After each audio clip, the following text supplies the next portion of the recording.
você foi uma criança ou adolescente que cresceu nos anos 2000, ali entre 2005 e 2006, e claro, possuía TV a cabo em casa, muito provavelmente você deve se lembrar dessa vinheta.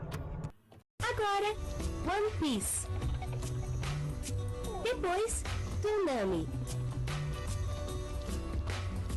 E talvez você deva se lembrar dessa abertura aqui.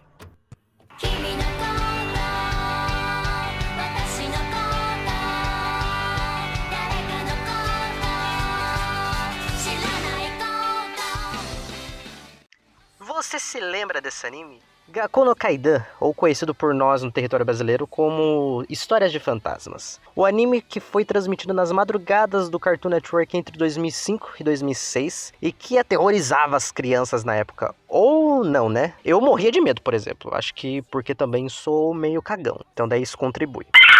Mas por conta deste anime foi quando eu comecei a me interessar mais pelo gênero do terror, e acho que é um dos que me marcou bastante. História de Fantasma é na verdade um anime de 2000, produzido pela Pierrot e baseado numa série de livros do autor Toru Tsunemitsu, onde nos livros cada história contava a respeito de uma lenda diferente, a respeito de algum yokai, os fantasmas do Japão, né?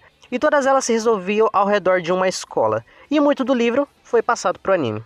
A história é bem simples. Satsuki se muda para a cidade da sua falecida mãe, junto do seu pai e do seu irmão.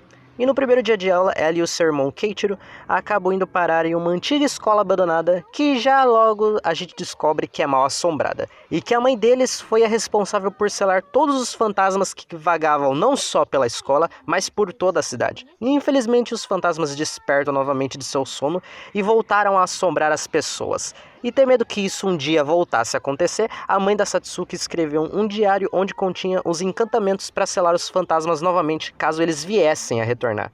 E aí Satsuki, junto do seu irmão e os outros amigos como a Momoko, o Hajime e o Ryo, agora tem a missão de colocar os fantasmas de volta ao seu sono profundo. E é essa a premissa, bem simples, tem ao todo 20 episódios, seriam 21, mas um deles veio a ser cancelado, e em cada episódio temos o envolvimento de algum destes fantasmas. Se você gosta desse tipo de anime, eu recomendo demais. Hoje talvez alguns devam achar ele meio tosquinho, mas eu ainda gosto bastante. Você vai achar ele dublado, tem até no YouTube, se eu não me engano. Não sei se todos os episódios, mas a maioria deles tem. E sempre que dá uma vontade, às vezes eu revejo pela nostalgia, e ainda considero muito bom, por sinal. Mas por que eu estou falando desse anime? Porque neste vídeo, na verdade vídeos, porque será em duas partes, vamos fazer um crossover entre ele e o One Piece. Pois diversos personagens da obra são baseados em yokais, e alguns deles até mesmo aparecem em Gakkou no Kaidan, mesmo que fosse um caminhozinho rápido. Portanto, vamos juntar as duas coisas neste especial de Halloween, meus queridos, e contar as histórias de fantasmas de One Piece.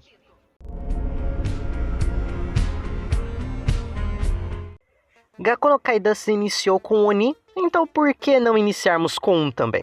Em Histórias de Fantasmas, o primeiro yokai que deu as caras e foi o principal antagonista da história foi Amanojaku, um yokai parecido com um demônio e que geralmente é descrito como um Oni, que consegue despertar os desejos mais sombrios de alguém. No folclore japonês, um Oni também pode ser considerado um tipo de yokai, e podemos traduzir o termo tanto para demônios, ogros ou trolls. No Japão antigo, o termo Oni podia ser usado para toda e qualquer criatura sobrenatural, fantasmas, deuses e até mesmo seres humanos com algumas atitudes perversas. Por outro lado, os demônios com aspectos mais femininos eram conhecidos com outro nome, Kijo.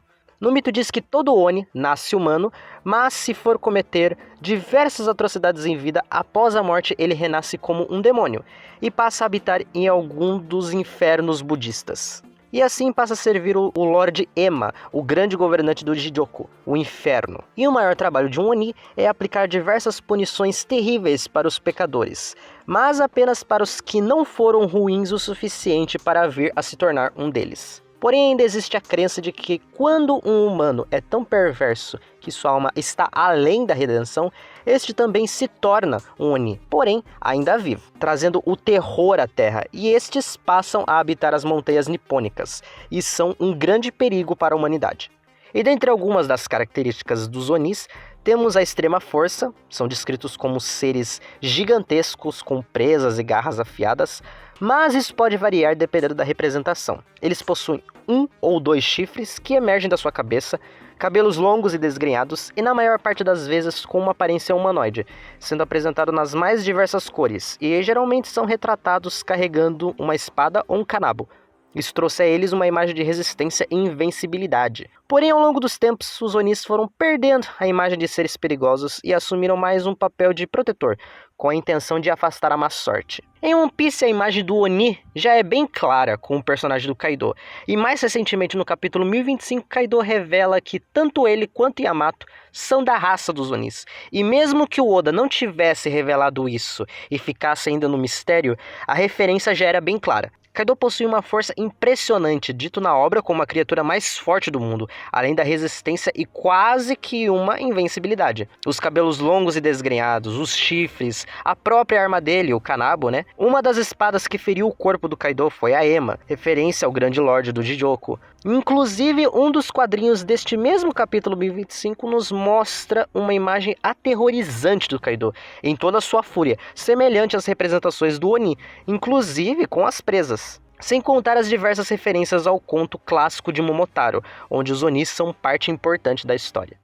O Kappa, um antigo yokai Ayakashi, os seres sobrenaturais que habitam as águas. Muito conhecido também como Kawataru, o menino do rio, ou Kawako, criança do rio, ou também Komahike, puxadora de cavalo. Um ser místico, muitas vezes classificado como um bakemono, uma classe de yokais. Bak significa mudança de forma e mono significa coisa ou objeto, sendo então espíritos de animais ou objetos que mudam de forma. O Kappa habita tanto lagos quanto rios quanto lagoas, reconhecido por ser maléfico e atribuído a ele boa parte dos afogamentos do Japão. Entretanto, dependendo da região, ele pode ser considerado um ser benevolente, sendo um dos seus maiores prazeres desafiar os humanos, ou até mesmo pregar peças e travessuras até ações mais mortais. Eles se assemelham a anões, possuem o tamanho de uma criança, variando entre 60 centímetros e 1 metro. São palmípedes, ou seja, os dedos são unidos por membranas, e possuindo uma grande carapaça nas suas costas. São descritos por serem cabeludos, possuírem um corpo escamoso, pele que pode ser tanto azul quanto verde, amarelo ou vermelha. O nariz podendo ser um bico, semelhante ao de aves, ou parecido com o nariz de um macaco. Na sua cabeça existe uma depressão cheia de água que é necessária para manter os seus poderes quando está fora da água. A possível origem do Kappa vem de que são fantasmas vingativos de pessoas que foram afogadas. É dito que possuem uma imensa força, facilmente podendo dominar o ser humano, e como dito, acreditam que este poder vem da água armazenada na sua cabeça, e se esvaziá-la, isso enfraquece o Kappa. De acordo com a lenda, podendo ser feito se curvando em reverência ao Dig. Após ter um encontro com o yokai, em resposta o Kappa irá também se curvar, em demonstração de boas maneiras, e assim derramando seu poder. Uma outra forma de proteção, segundo o folclore, porém é necessário estar sempre carregando cascas de pepino. Se você talhar seu nome e idade, assim como de seus pais, nas cascas de um pepino e jogar na água para um Kappa faminto, isso vai te garantir que eles nunca irão te prejudicar, pois ele irá retribuir essa gentileza. Em One Piece, Kawamatsu é a imagem representante do Kappa, aparecendo pela primeira vez no capítulo 920. Aqui em One Piece, o Bainha Vermelha é um homem-peixe, que ficou órfão e passou a assumir a imagem de um Kappa. E como nos mitos, Kawamatsu assume uma imagem mais benevolente do que uma mais maléfica e agressiva. Se tornou um Bainha Vermelha do Oden e é extremamente carismático. Suas referências ao yokai são bem claras, né? A começar por, como eu comentei, ele assumiu a imagem de ser um Kappa. Sua risada é kappa, além do seu próprio estilo de esgrima desenvolvido por ele mesmo, conhecido como Kappa Ryu, sendo extremamente poderoso. O Hihi, literalmente babuíno, é um grande yokai originado na mitologia chinesa, semelhante a um macaco com cabelos negros, são cobertos por uma camada de pelo espessa que age como uma concha impenetrável. Possui uma boca larga, vive nas montanhas e possui uma força sobre-humana. São conhecidos também por comer feras, mas também conhecidos por atacar humanos, principalmente as mulheres. E por conta disso, alguns vilarejos até mesmo sacrificam mulheres para garantir a segurança do resto dos moradores. Por conta de eles serem capazes de se transformar em grandes macacos, muitos acreditam que certos símios e macacos, ao atingirem uma certa idade, são capazes de se transformar no yokai. E acredita-se também que seu sangue, se for consumido, poderá devolver a capacidade de ver os espíritos. Os olhos de um Hihi são a única parte mais vulnerável do seu corpo. A melhor maneira de escapar é fazê-lo rir. O som de sua risada é a origem do seu nome, Hihi. Em One Piece, Hihimaru é a referência ao Yokai Hihi. A começar já pelo seu nome, né? Apareceu pela primeira vez no capítulo 910, sendo de propriedade do Holden, um dos membros dos Piratas das Feras, e ele atuava como um guarda-costas para eles. Depois que a Tama oferece o Kibidango, passa a seguir as ordens dela. A boca larga é uma das suas principais características que o aproximam da imagem original do yokai. Agora entraremos nas profundezas dos mares para conhecer a lenda por trás da Amabe, um tipo de sereia japonesa conhecida por eles como Ningyo, ou traduzindo, peixe humano, ou podendo ser traduzido também para sereia. As Ningyos são uma espécie de Ayakashi, e diferente das sereias ocidentais, as Ningyos se assemelham muito com criaturas marinhas, perdendo o aspecto mais humano que estamos acostumados, sendo temidas por provocarem o terror nas águas japonesas. Existem diversas lendas a respeito das Ningyos, mas aqui vamos focar na Amabe, que é uma sereia lendária com poderes premonitórios. Podia profetizar tanto uma colheita abundante quanto uma epidemia destruidora. É descrita com um corpo escamoso, semelhante a um peixe, do pescoço para baixo. Rosto humano e longos cabelos. Porém, ao invés de uma boca, ela possuía um bico. E de acordo com a lenda, durante o período Edo, um estranho objeto foi avistado no mar e oficiais foram enviados para investigar. Até que uma estranha criatura surgiu, trazendo uma profecia. Durante 6 anos este território boa colheita terá.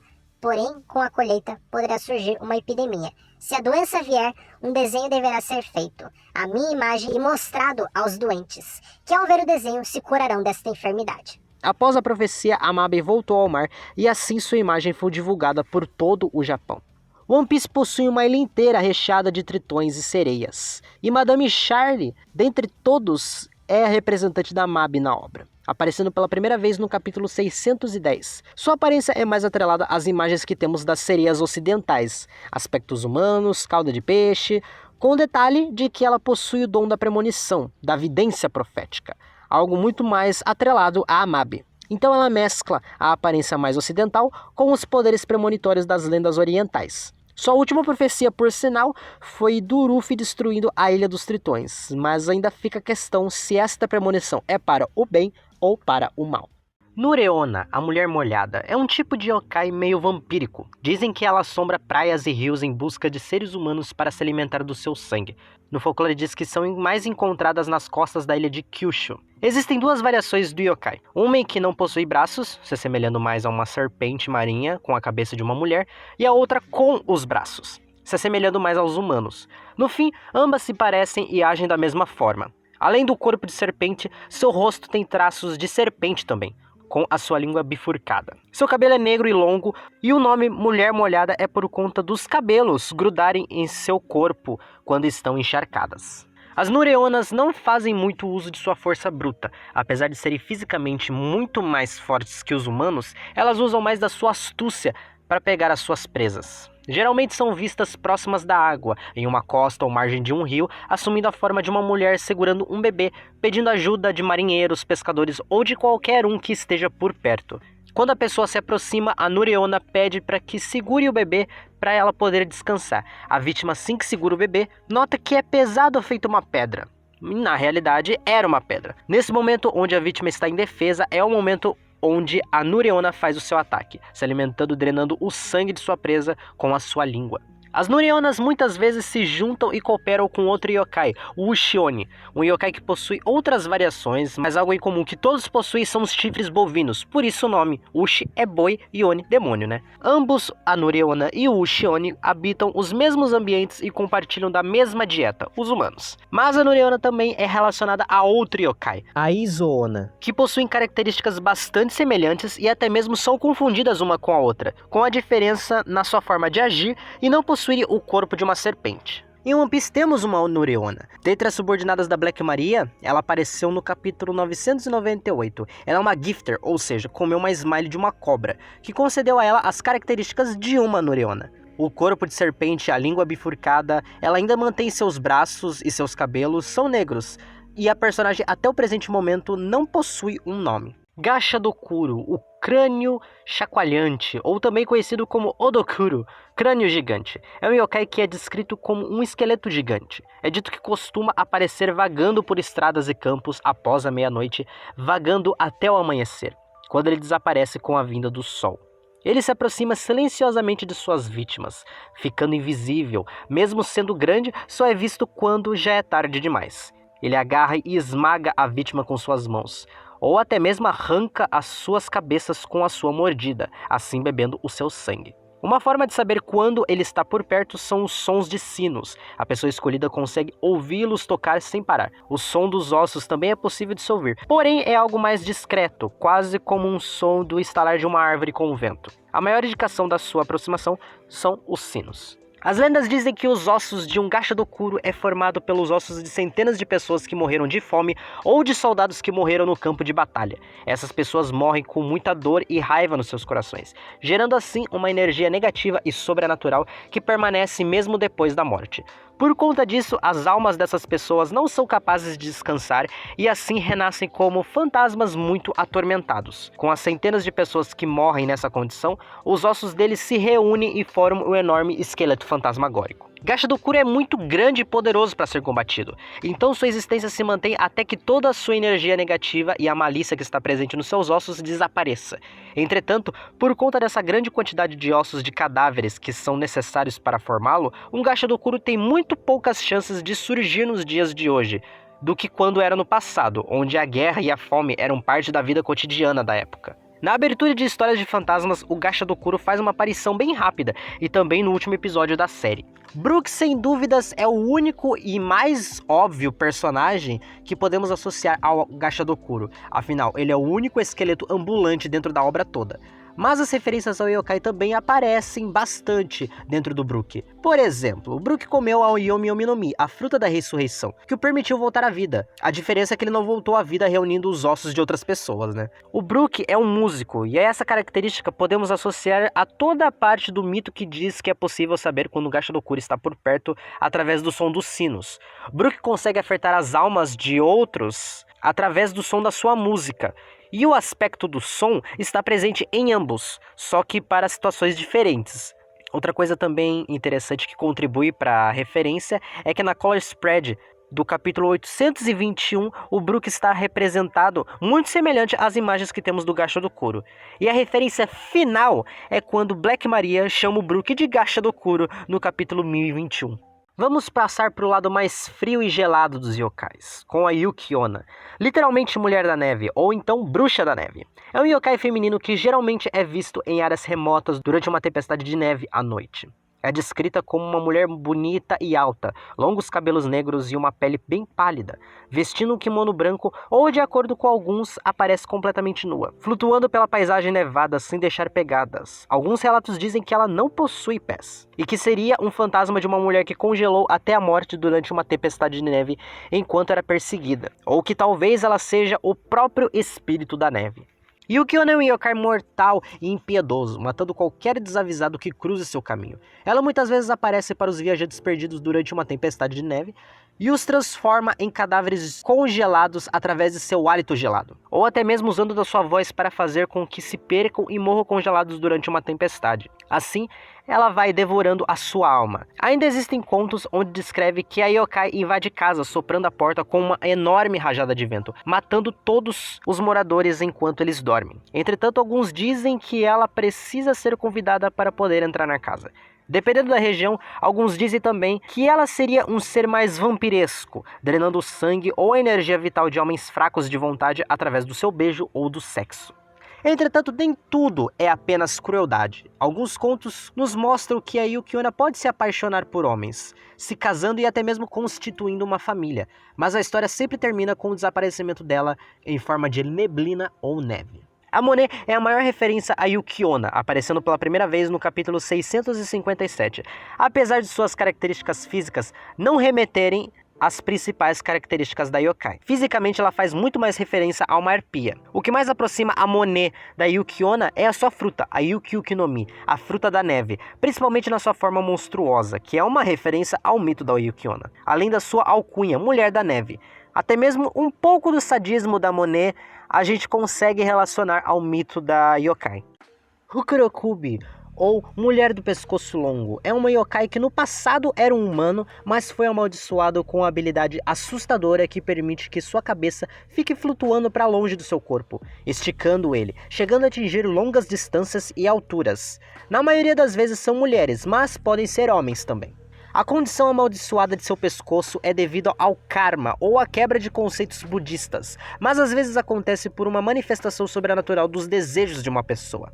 Esse alongamento do pescoço acontece durante a noite, enquanto a Rokurobi dorme. A cabeça flutua, podendo vagar pelo local e praticar certas travessuras, como por exemplo sugar a energia vital de pessoas ou animais. Quando assume sua forma verdadeira, é apenas para pessoas que podem não reconhecê-lo, como alcoólatras cegos ou pessoas que estão dormindo. Mas nem todos os Rokurokubis estão preocupados em manter o sigilo da sua verdadeira forma. Assim costumam atacar qualquer um, pouco se importando se irão reconhecê-la ou não, bebendo o sangue humano após o seu ataque. Uma pessoa pode ser uma Rokurokubi sem nem saber. Esses acreditam que são humanos normais, mas à noite se transforma de uma maneira inconsciente, se lembrando de suas peripécias apenas como um sonho.